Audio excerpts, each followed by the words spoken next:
Bom dia, gente querida de paz e bem. Mais uma vez, eu desejo de todo o coração um bom e abençoado domingo para todos e todas. Paz e bem, gente querida.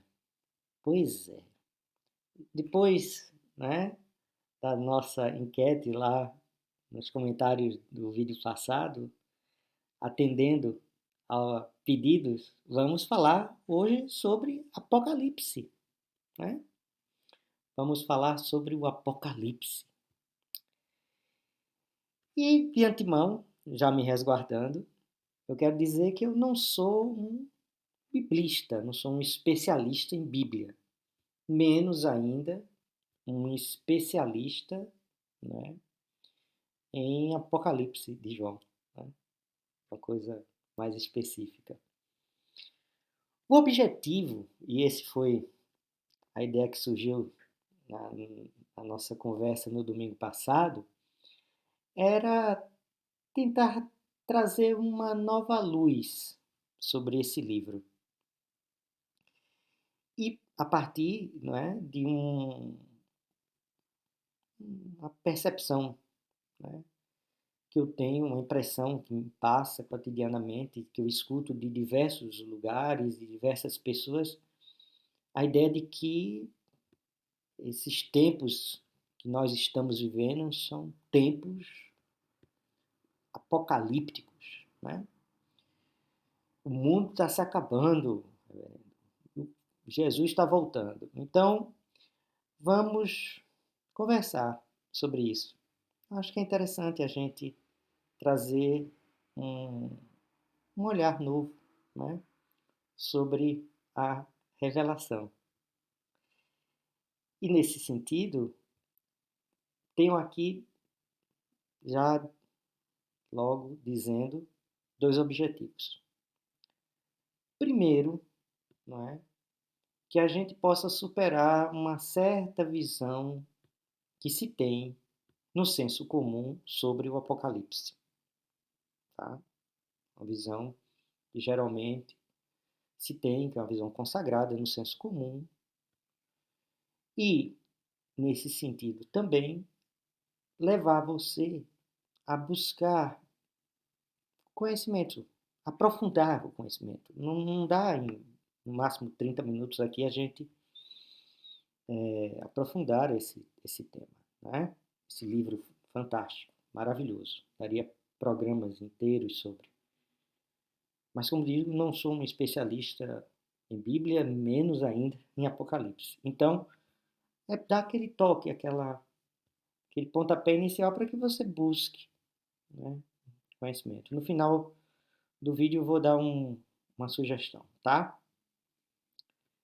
De como você pode aprofundar essa leitura, tá bem? Então, na nossa roda de conversa de hoje, né, na minha meditação em voz alta, vamos conversar sobre a revelação. Porque Apocalipse quer dizer isso. Esse é o significado do termo Apocalipse. Revelar. Ele vem do grego, né?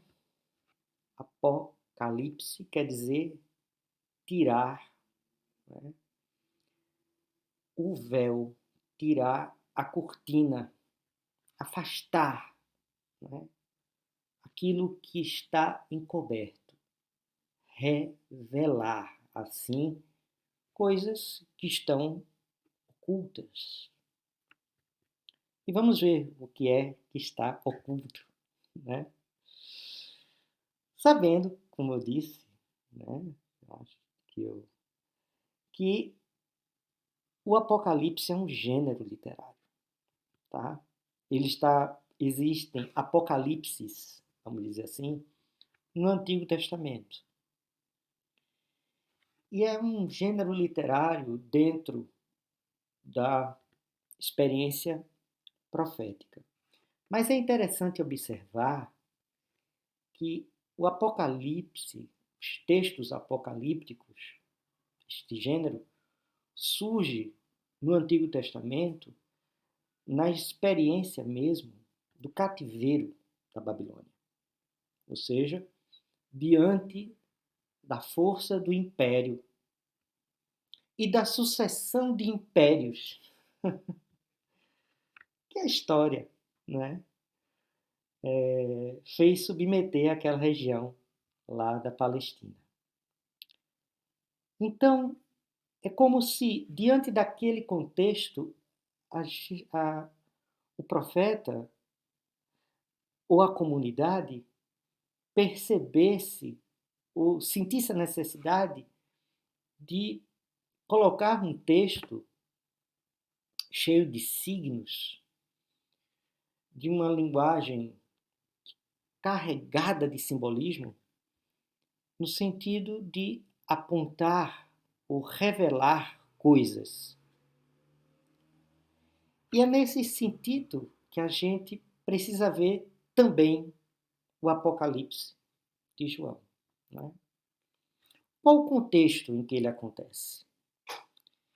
Ele acontece ali, né, no governo do, se não todo, mas parte dele já, né, estava escrito ali por volta do ano 70, né, pouco antes, no governo de Nero. Né? Nero, déspota, tirano, perverso. Né? Nero que matava, perseguia os cristãos. E o também Domiciano, né? Domiciano, aí já no ano, por volta do ano 95 da era cristã. Então é mais ou menos nesse período, aí no governo de Domiciano, a perseguição da matança diminui, mas aumenta o processo de repressão, de tortura e aprisionamento. Então é nesse contexto que o Apocalipse de João vai ser escrito. E o que é que a gente tem aqui? Qual é o contexto que a gente tem aqui? É um contexto de perseguição, tortura, morte. É também um tempo de desencanto, de desalento. É um sentimento de desamparo, medo, angústia e ansiedade.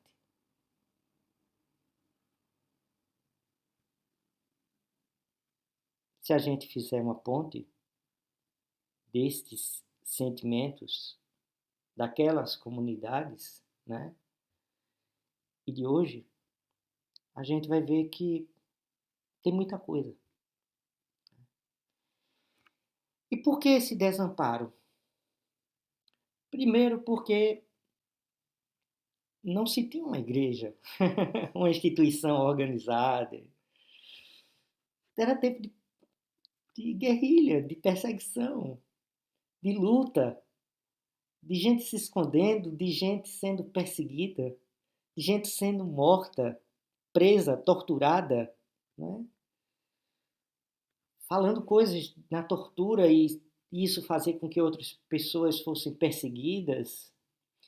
Enfim, uma instabilidade emocional imensa, uma insegurança. E aí, essas comunidades dispersas, não é, viviam sobre esse clima, essa atmosfera opressiva.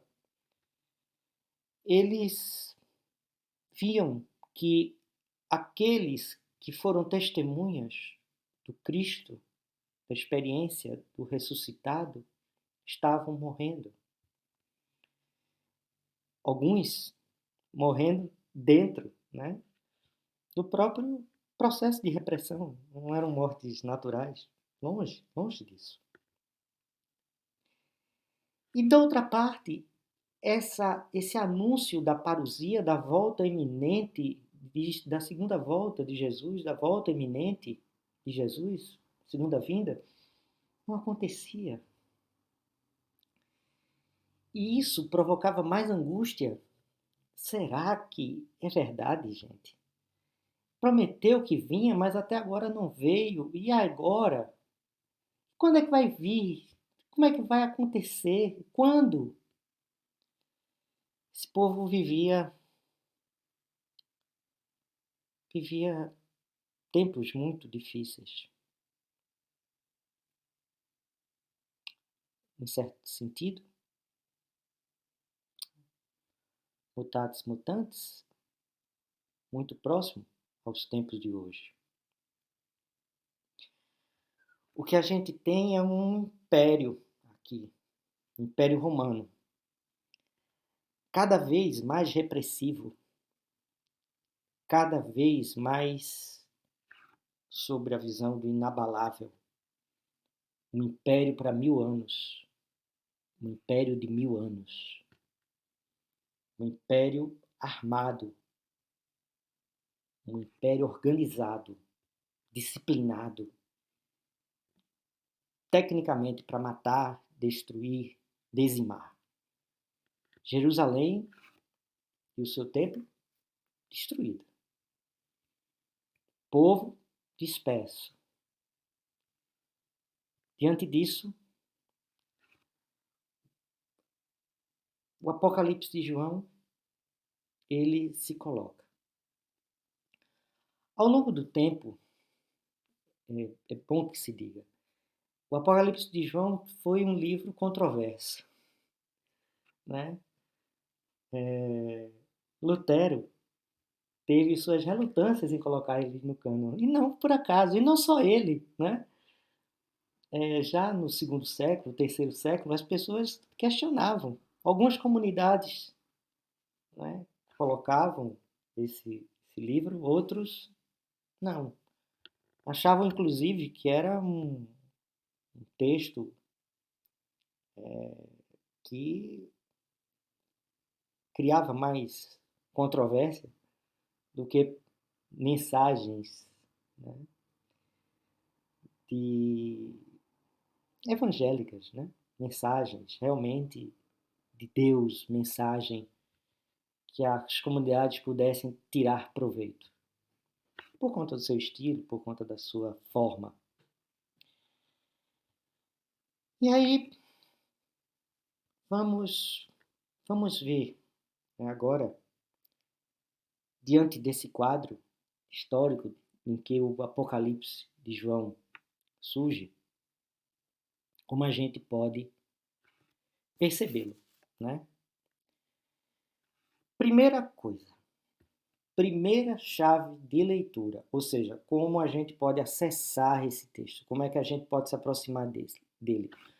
Com que lentes, com que coisa a gente pode olhar esse texto? Primeiro, ele mostra como o poder se organiza, como o poder se articula e se movimenta. Revela dentro da história o diabólico e o satânico. Sim, é isso. Ou seja, como o mal, né, perverso, ele se estrutura. Na linguagem de hoje, seria uma leitura, né, do contexto, uma leitura dessa realidade, dessas estruturas, uma leitura dessa conjuntura em que o poder se articula. Contra quem? Claro, contra essas pequenas comunidades, contra o evangelho do amor, da paz, né? Contra o reino de justiça e paz eterna. É O texto é esse. Esse é a coisa que a gente tem que ler, tem que ter para ler o Apocalipse de João. Depois, o Apocalipse tem que ser visto como o Emanuel, o Deus conosco, ele se apresenta na história. Ele age diante dessa situação. Aqui, através de imagens, claro, né, se apresenta um livro da história em que, capítulo por capítulo, página por página, o leitor é levado a perceber como Deus age na história. Como, mesmo diante de todo esse poder, né, armado, bélico, que se apresenta como invencível, eterno, de 1000 anos, as coisas acontecem. E acontecem porque o objetivo do escritor, seja mesmo João, né, o apóstolo, que se atribui, mas hoje mais ou menos é consenso de que é um outro, e possivelmente alguém próximo ali da comunidade joanina, porque há diferenças literárias, né, a compreensão de que o autor do Evangelho de João talvez não seja, quase certo que não seja, né, consenso que não seja o do Apocalipse mesmo. Então, como é que esse Senhor da história, Deus conosco, age e se manifesta e operacionaliza o seu, o seu, o seu projeto? Então, lendo essa conjuntura, apresenta aqui uma resposta de como as coisas vão acontecer. E essas coisas, para esse povo, era iminente. Era para acontecer agora. Porque muitas coisas, sim, o povo sabia e percebia, lendo aquele livro, que se referia àquela situação e àquele contexto deles. Porque o Apocalipse é um livro sobre vitória da esperança diante de tempos terríveis. De que mesmo gente que foi morta, perseguida, gente que foi presa, torturada e morta, está viva, vive, que as alvas brancas foram alvejadas pelo sangue do Cordeiro.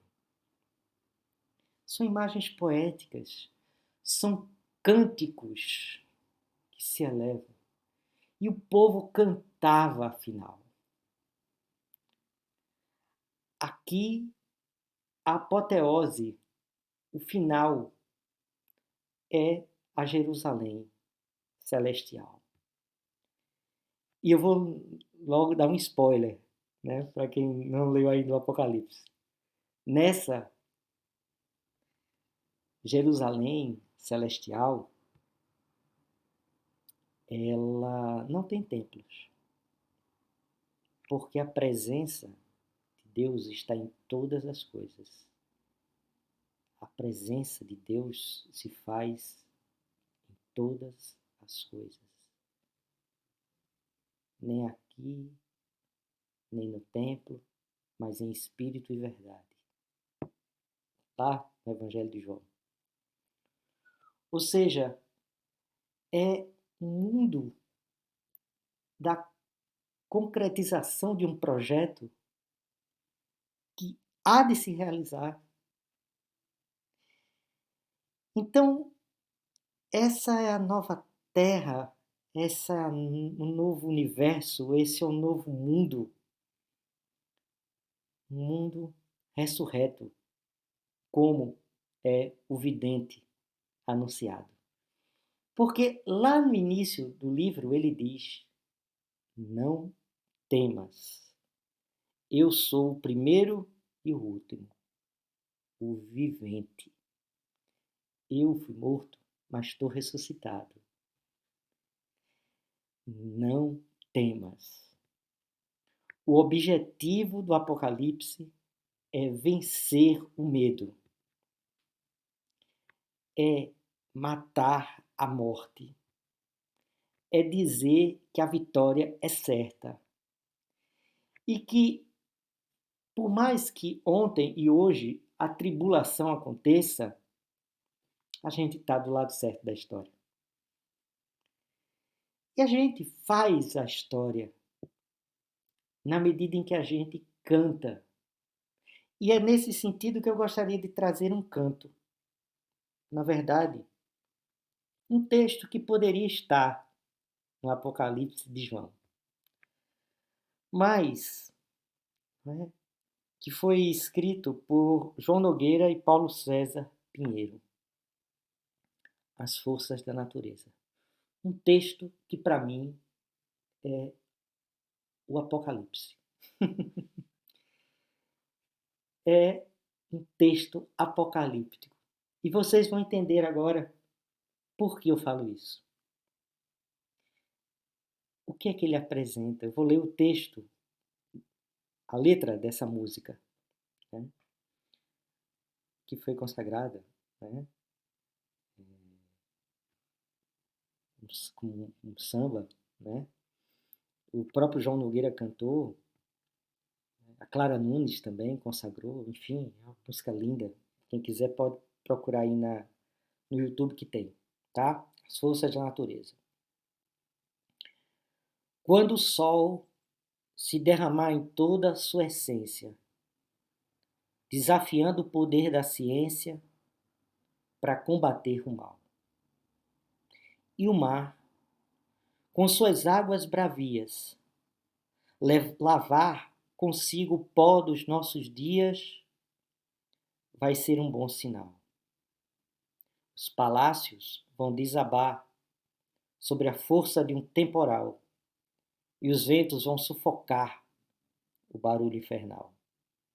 Os homens vão se rebelar dessa farsa descomunal. Vai voltar tudo ao seu lugar, afinal.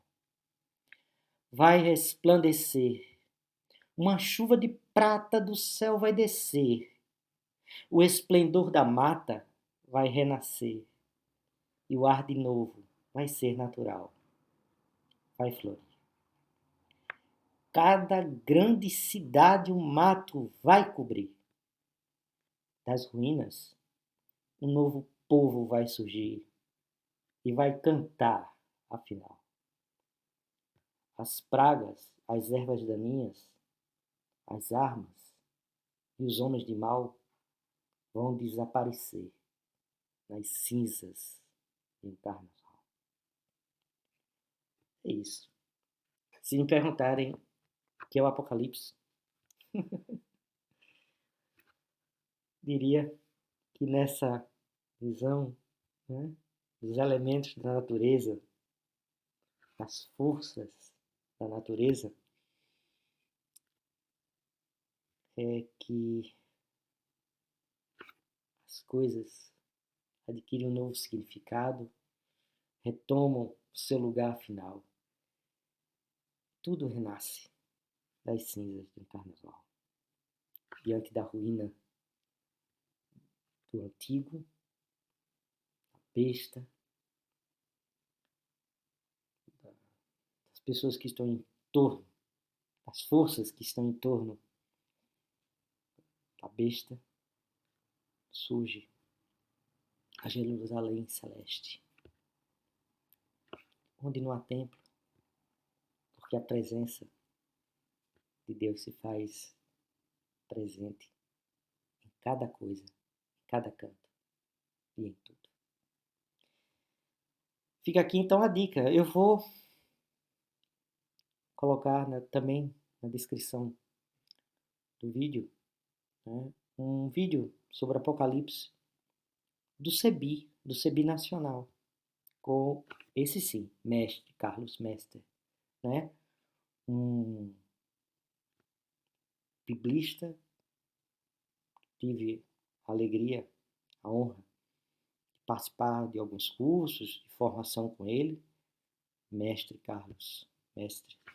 Então a gente vai ficar aqui o convite para você ir lá e dar uma olhada, aprofundar, né? Ele com muito mais propriedade do que eu falando sobre isso. Inclusive, é interessante ver que o vídeo, né, o programa, a live com ele, foi realizada na época da eleição, né? Eleição para presidente passado. Então, diante da agonia, da angústia, né? Diante do medo, as comunidades escutaram a voz acalentadora, né? De esperança e esperançar do Cordeiro. Então fica aqui o convite para você procurar mais informações. Também aqui fica o convite para, aqui domingo a domingo, no canal Paz e Bem, vocês verem, né, rezarem a oração ao fim do dia, tá bom? Aqui em Paz e Bem, 21 horas, de domingo a domingo, oração ao fim do dia. Todos e todas mais que convidados.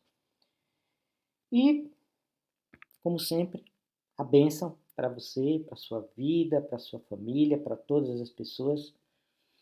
Bênção de Deus, que não é minha, é de Deus, o Deus da vida, né? O Emmanuel, Deus conosco, Cordeiro. Abençoe ricamente sua vida.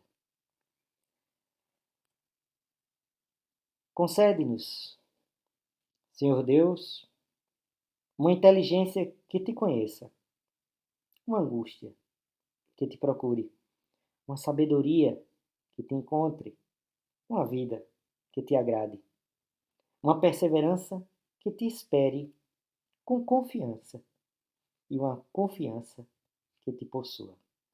E a bênção de Deus Onipotente, Pai, Filho e Espírito Santo, seja conosco. Conosco a vida eternamente. Paz e bem, gente querida. Até o próximo domingo.